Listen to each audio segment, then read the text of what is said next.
We've hit the final week of the regular season in high school baseball, at least in Long Island, and that's what we're going to talk about on today's show. Welcome to Around the Diamond, your MSG Varsity Tri-State Baseball show. This is the Long Island edition, and again, the final week, the final series, the playoffs are just 1 week away in Nassau and in Suffolk. We're going to talk about what teams are already in the postseason, what teams are still trying to get in this week in their final series. And we're going to talk about a couple, maybe, are we starting an MSG Varsity jinx here or something? We had a big debate last week about who the top team in Long Island is, and they both went out and lost big games this past week, and we're going to talk about those and a whole lot more. So welcome to the show. I'm your host, Kevin Devaney Jr. So let's start there. Let's start with last week. We opened up a little bit of a debate, really just a one-man debate, just discussing with you guys. St. Dom's or MacArthur? Who's the best team in Long Island? Newsday ranked St. Dom's the number one team in their poll. We liked MacArthur as a top team in our tri-state poll. St. Dom's was a close second. And then this past week, maybe the jinx hit both squads. Start with St. Dominic's. They were undefeated. They were romping through the Catholic League schedule. And then Chaminade was coming on strong and making their run. And St. Dominic's had a dramatic win over Chaminade last week. And then the second time around, St. Dominic's took their undefeated record, trying to break out the brooms, as they said, and keep an undefeated season going. And they ran into an unbelievable performance by a pitcher named Brendan Spagnola. Spagnola throws a no-hitter for Chaminade, handing St. Dominic's their first loss of the season, 7 strikeouts, 4 walks. Spagnola, who's committed to pitch at Vanderbilt, 94 miles per hour on the radar gun in this game. Stratton Podaris, a 3-run double. Luke Zacola, 3 for 4, 3 RBI. Spagnola didn't need much support, got a whole lot of it in a 10-0 win over St. Dom's. He said, "My arm felt great today," and I can't imagine his heart or his mind felt any better than it did in that big win on Friday night. Someone actually came back and knocked off St. Dominic's a second time around, so St. Dom's kind of reeling going into the postseason, the final stretch in the Catholic League. Chaminade makes their case to be, maybe they're the top team in Long Island, and we're going to find out that in the next couple weeks. Baseball is so tough to predict on a day-to-day basis, but St. Dom's, I guess you had to figure, they hit their stumble. Every team has stumbled at some point. We've talked about teams, we've pumped up teams, and they've stumbled afterwards. 2 weeks ago, we did it with Plainview JFK. Now, Plainview JFK was the last undefeated public school team in Nassau. They lost back-to-back games the days after we talked about them on the show. And they kind of took a little bit of a back seat in terms of the contenders. They're coming off a season where they only won 5 games, and people weren't sure what to make of them, even though they're undefeated start. We said when they hit their final series, when they take on MacArthur, we'll find out how good they really are. When they got to face Adam Heidenfelder, we're going to find out how good they really are.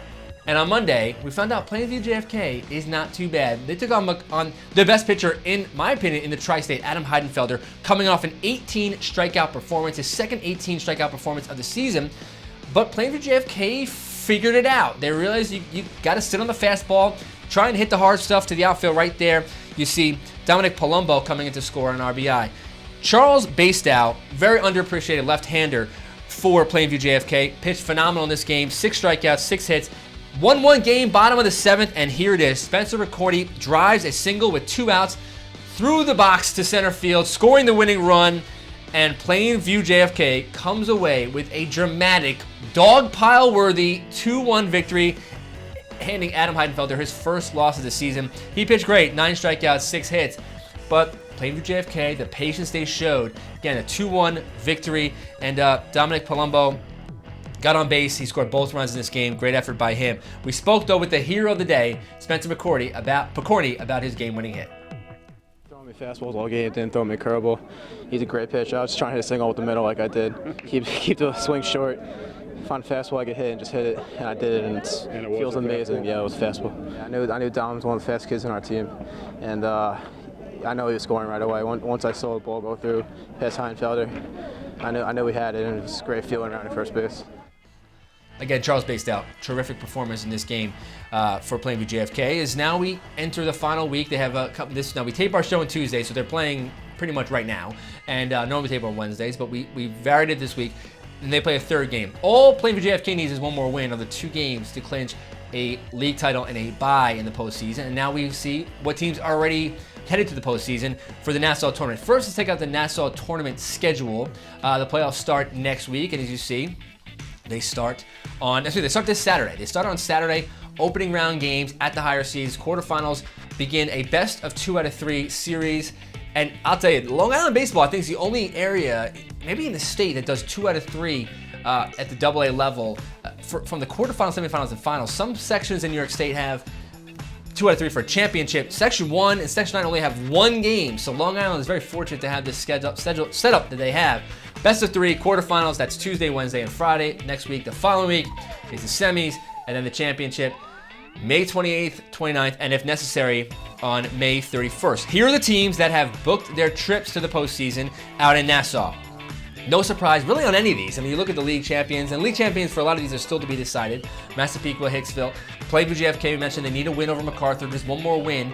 If MacArthur sweeps, they're the league champs. East Meadow, as well as headed to the playoffs. Mepham, Calhoun, and Herricks. And then you head down to Class A, which is going to be a very, very good postseason. Belmore, JFK, they have come on so strong in the second half of the season. You see Garden City and Cary. And again, Division's a team that's played exceptionally well. They've kind of been sniffing the top 20 poll last couple weeks, even as a Class A school.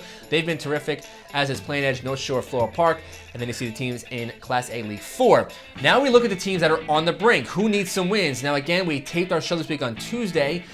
So some of these teams might have been eliminated or might have clinched by the time you watch our show at MSGVarsity.com, and here they are. You see there's still a lot of teams. It goes down to the wire. You need to finish 1 game over 500 to qualify for the postseason, and it is a very, very crowded field in Nassau County.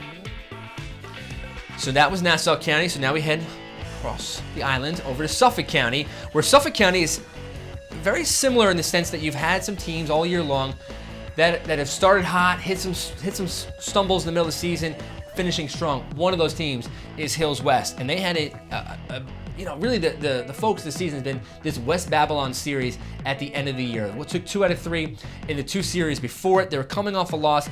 Their matchup on Friday against West Babylon, a good measuring stick for them.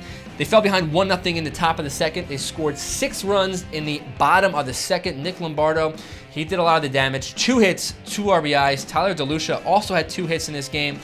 And Hills West gets out, again, 6-1 lead after 2 innings. And they kind of hung in from there. Watch right here. Ball thrown around. 2 guys chugging home 2 runs. Again, this was part of that second inning rally. Hills West has been a team that's been kind of contagious at the plate, and then you've had just a terrific season from Nick DiGiorgio. 9 strikeouts and 4 2/3 innings pitched for Hills West. Then you had Aaron Glickstein come in here. Now things got a little hairy there in that 5th inning, and then you had Aaron Glickstein coming in from relief, striking out 6 of the 7 batters he faces. So Hills West holds on for a 6-5 win over West Bab on Friday, and after the game we spoke to Aaron Glickstein. And as Coach always tells us, you can't take the highs too high or the lows too low. You just go out there, do you. I know I had my team behind me. I know the team's there. Everyone picks each other up, and we're all there to help each other out, whether it's low or high. When I came in, I wasn't in there.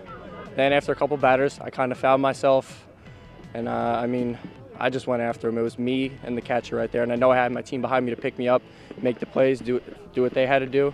So I really had nothing to worry about. So Hills West in line for that #1 overall seed in the Suffolk County tournament. Ward Melville also in line for that. It's really going to come down to these final couple of games here this week. Let's take a look at the Suffolk County tournament as play gets underway next Tuesday, a week from today, and that being on May 13th. Now the tournaments, if it's hard to kind of put all the information into a bracket like this because of the fact that it's double elimination. So you're going to have your first round on Tuesday and your second round on Wednesday, but the first round losers are also going to play on Wednesday. So basically losers bracket games are all the same day, and then the day after when the losers from the 3rd round play, you got to follow it online. Go online, MSGVarsity.com. We have the full brackets. We'll have the full brackets online. The full schedule is there. All you need to know is the championship, May 28th. And if a team from losers bracket wins, they'll play the next day. Class A, again, very similar on how the tournament sets up. Double elimination. Fewer teams in the Class A field than in Class AA. They start next Wednesday. And then you look at Class B, even fewer teams in Class B in Suffolk County. Their tournament starts in the first round on May 16th.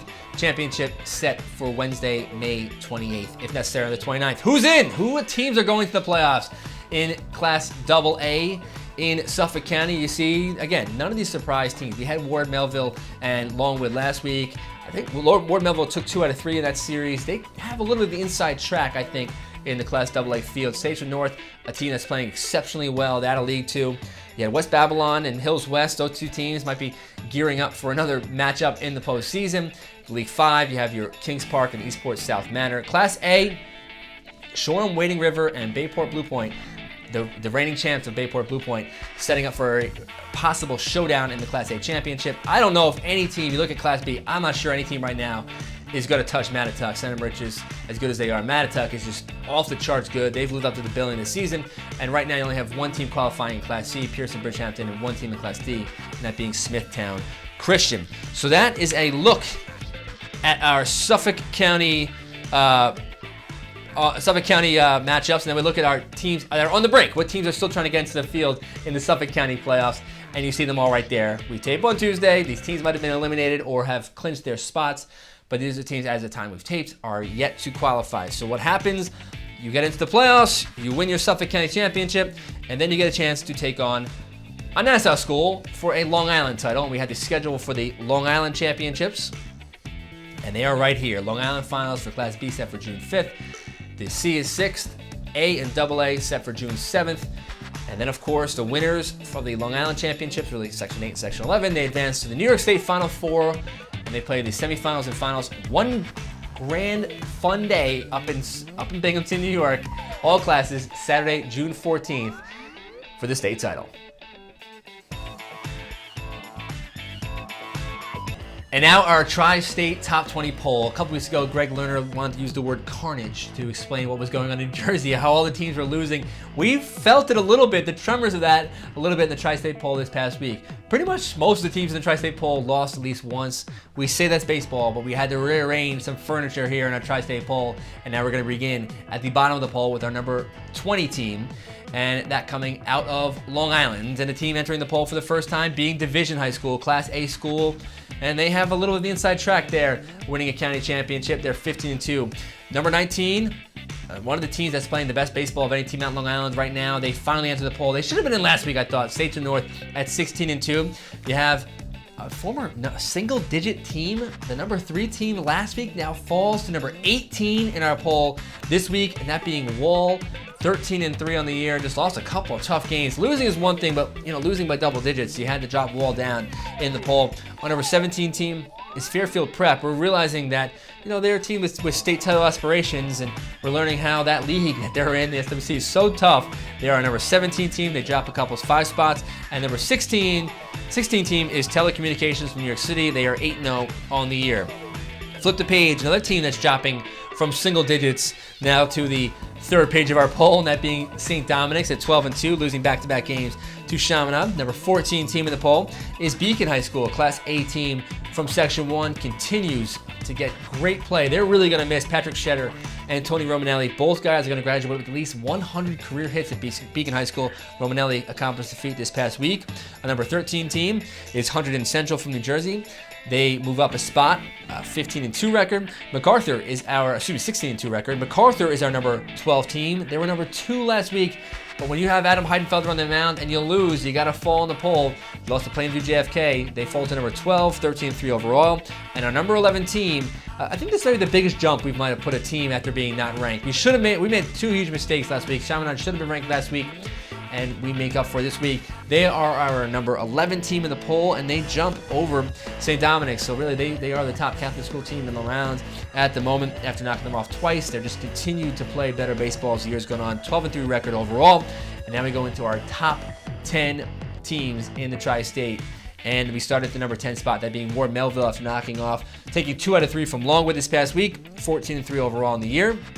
We have Poly Prep is our number 9 team from New York City. They move up 1 spot, 13-3. Won a wild game with Berkeley Carroll on Monday. We'll have those highlights on MSGVarsity.com this week.